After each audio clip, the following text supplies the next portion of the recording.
Good morning. The Senate Health, Education, Labor, and Pensions Committee will please come to order. Today, we are having a hearing on the ongoing federal response to the COVID-19 pandemic. I will have an opening statement followed by Ranking Member Burr, and then we will introduce our witnesses. After they give their testimony, senators will each have 5 minutes for a round of questions. Today, we will be having one of our witnesses, Dr. Fauci, testify remotely by video following a positive COVID test. I appreciate the work of our committee staff to make it possible for us to accommodate this so that we can hear from Dr. Fauci while he isolates and recovers.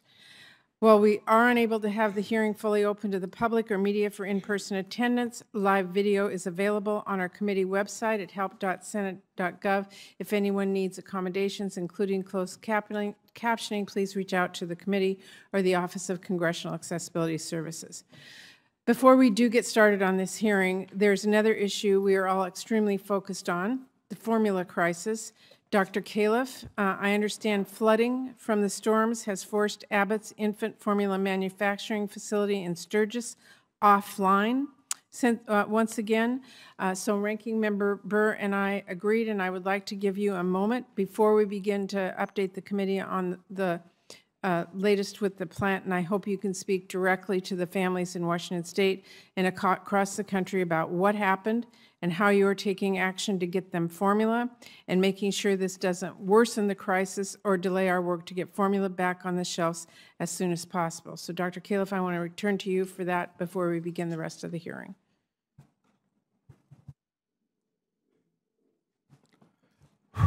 There we go. Thanks, Senator Murray and Senator Burr, for giving me a minute to speak about this. We have twice daily intensive calls about all the work streams working on the infant formula issue, and at the end of the call yesterday, I commented it was one of the first days that we hadn't had any surprises. 20 minutes later, the email came across about the flood in Sturgis, which has forced that facility to temporarily shut down. This is an unfortunate setback and a reminder that natural weather events can cause unforeseen disruptions in supply chains. I had a call with the CEO last night. He's sharing our desire to get the facility up and running again as quickly as possible. Abbott is working to assess the damage today, and we'll be talking daily, and we have our people in the facility to help get it up as quickly as we possibly can. To your main question, which I know is of utmost importance, and we're all, certainly all of us, are very concerned about parents trying to get formula for their infants. I do want to reassure parents and caregivers that the all-of-government work to increase supply means we'll have more than enough product to meet current demand, and FDA is committed to working closely with Abbott so that Sturgis can restart producing safe and quality formula products quickly. Thanks to the collaboration of all of the players in the market, we now, for the first time, are getting production numbers from them about how much formula each company is producing, including Abbott, which has revved up its other plants and is currently meeting the supply production quotas that they were using before the shutdown. All the other manufacturers have increased their production, and of course we have fly formula in full swing now. So I have good numbers to indicate there will be adequate supply. We had hoped to have a super supply so that we get the shelves completely restocked. The estimate is perhaps 2 weeks, but it's too early to give an exact estimate of what the delay will be in the Sturgis plant. Well, thank you, Dr. Califf. I assure you that this committee and all Americans will be following this very closely. We want to be kept updated and apprised as closely as possible as you learn the facts and make sure that parents across this country are getting what they need. I understand. Thank you. Thank you. With that, we will turn to the hearing at hand. And let me just begin by saying that we have made a lot of progress in the fight against this pandemic. It is much easier to get tests. Schools have safely returned to in-person learning. Businesses have reopened.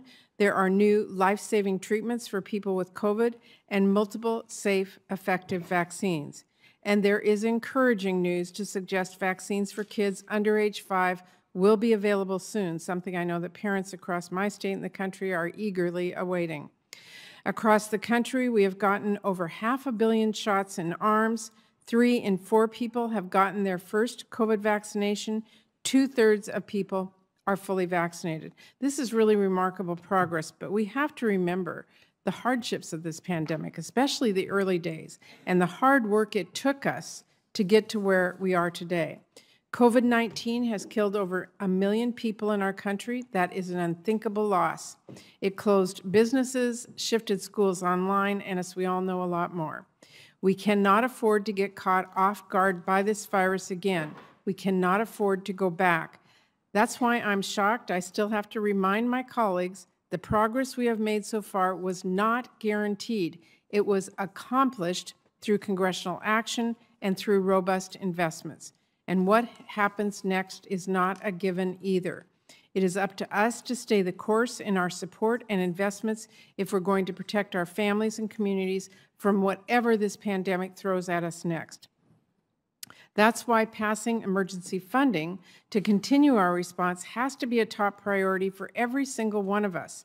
Because make no mistake, it's not a matter of if this pandemic will throw us another curveball.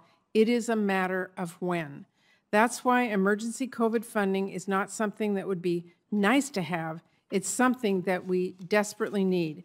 Because if we wait until there's already a new dangerous variant, or until we are in the middle of a fall or winter surge, which some experts are predicting will happen, we will have missed the boat. We need to be doing everything we can now to get ready. That's what people back in Washington State and across the country are depending on Congress to do. And it's why I want to hear more about, what I want to hear more about from all of our witnesses today. What do we need to do right now so we're not caught off guard later? Because one thing we already know is when it comes to pandemics, when it comes to public health, an ounce of prevention is worth a pound of cure. So we need to be investing in prevention now. We need to be ordering the treatments we need for a fall surge. Now, especially when it can take 6 months, by the way, to manufacture Paxlovid. We need to be ordering the vaccines we will need now. We need to be combating misinformation that is already far too prevalent and damaging now. We need to be getting the testing, PPE we will need lined up, especially for our schools and healthcare facilities now. And let's be clear, we can't just keep buying the same tests, treatments, and vaccines, especially when this virus is getting more effective at evading them. As important as they continue to be to our progress, we cannot continue acting as though the vaccines and therapeutics we have now are the end-all be-all. We've got to support the next generation, keep several irons in the fire, and avoid getting caught in a situation where our tools or options are limited to just a few companies. After all, we know this virus will not play favorites. That's why it's critical we invest in the research and development of the next generation tests, vaccines, and treatments that are more effective or easier to store or transport or administer. Because once there is a variant that cannot be detected by our current tests, that does not respond to current treatments, that is not stopped by our current vaccines, we've got to be ready. And the research and development of these critical tools can take time. And let's be clear, none of that would be unprecedented. In fact, it is to be expected. When it happens, time is of the essence to save lives, and families are counting on us right now to act like it. The reality is we are already running out of resources to prepare for the fall, and we are running out of time to fix that. Democrats have been hammering this home for months. We've been yelling from the rooftops, warning what's at risk if we do not get this done. I am at a loss as to how I can possibly make the urgency of this moment more clear to all of our Republican colleagues. The fact that the administration has had to resort to allocating resources from our long-term needs to keep our short-term response afloat, that is not a solution. That's a stopgap. And it should be a clear sign of how urgent it is that Congress take action. We need to continue to support a full, robust response. This is simply too important to scramble again on short notice or shortchange our communities. And in addition to more resources, we need to make sure we are getting our communities the guidance and technical assistance they need to get ready as well. This is especially critical for our schools. School officials and educators want to do everything they can to keep our students safely in the classroom. In fact, everyone wants that. But we can't leave them waiting until back to school season if we're going to make it happen. Schools back in my state want to know what they can be doing right now to get ready for the next school year. How can they best position themselves to make sure if we have a fall surge, they have the resources and a plan in place that protects students and educators and keeps them safely in the classroom. So I want to hear more from our witnesses about how they are working with the Department of Education to get schools the support they need. And of course, in addition to making sure we prepare for what is next in the course of this pandemic, we need to make sure we are ready for whatever public health threat we face next, period. That means making sustained annual investments in our public health system like I have proposed so we can end the cycle of crisis and complacency. It means making bold investments in pandemic preparedness. It means strengthening our federal policies and processes like Senator Burr and I are working to do in our bipartisan Prevent Pandemics Act. And I know I've said it already, but I will say it again and again. Until we get this done, it means passing the emergency COVID funding we need to make sure our communities are able to continue getting back to normal, not back to the darkest days of this pandemic, when we couldn't get tests, when we didn't have effective treatments, when we didn't have vaccines. After everything we've been through, it should be clear this is not the time to settle for doing too little or acting too late. I can tell you that it is clear to me, and it is certainly clear to the families I'm hearing from back in Washington State. So I'm going to keep pressing for us to get emergency funding passed as soon as possible and get our communities everything they need to keep people safe. I'm asking my Republican colleagues to please consider the cost of inaction. Consider what it means for our doctors, for our nurses, our small business owners, our high-risk families and friends, including seniors and immunocompromised people, our educators, our students, if we let COVID get the better of us, because we failed to make a modest investment right now. So I hope we can work together and find a path forward here. Senator Burr, I will turn it over to you.